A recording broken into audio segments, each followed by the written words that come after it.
we've been talking about bad friction, but I want to talk about good friction. And the comparison I'm loving to make these days is, of course, we all know the dropout Elizabeth Holmes, who was briefly on campus here.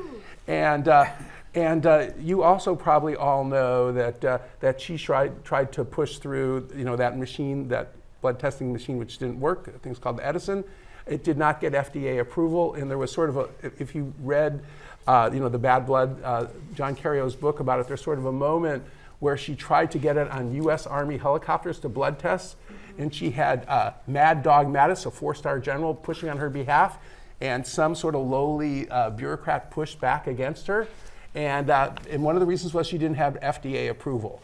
And I like comparing Elizabeth Holmes to two more recent graduates, Greta Meyer and Amanda Calabrese, if I'm pronouncing her name right. They started a company called Sequel. They went through, by the way, just about every entrepreneurship class that we have at Stanford.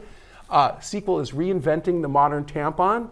Both of them graduated. They got $5 million worth of venture capital and just got FDA approval in August.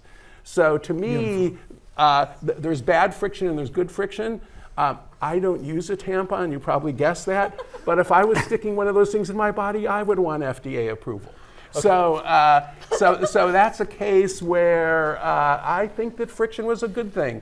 And I think it's also cool they both graduated, by the way. I have a follow-up question that doesn't have anything to do with tampons, but going back to Mad Dog Mattis, I have met Mad Dog Mattis, and I'm actually curious for the individual that you wrote about, actually, no spoilers, go read the book, who did push back successfully. How does one have the backbone to do that? What kind of encouragement do you have for an individual like so that? This guy was sort of a lowly Defense Department, he's like a lieutenant colonel, and when he retired, they gave him all sorts of awards for fighting back to Mad Dog Mattis.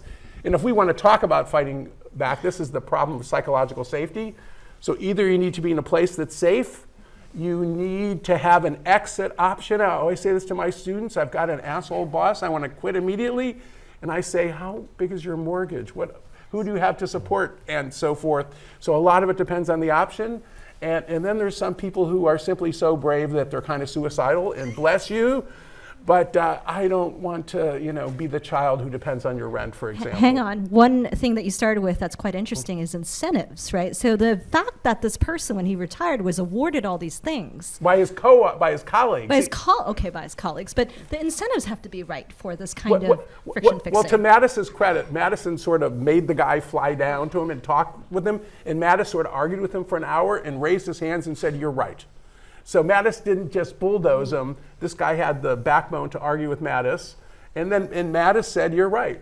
So in that case, everybody kind of did the right thing.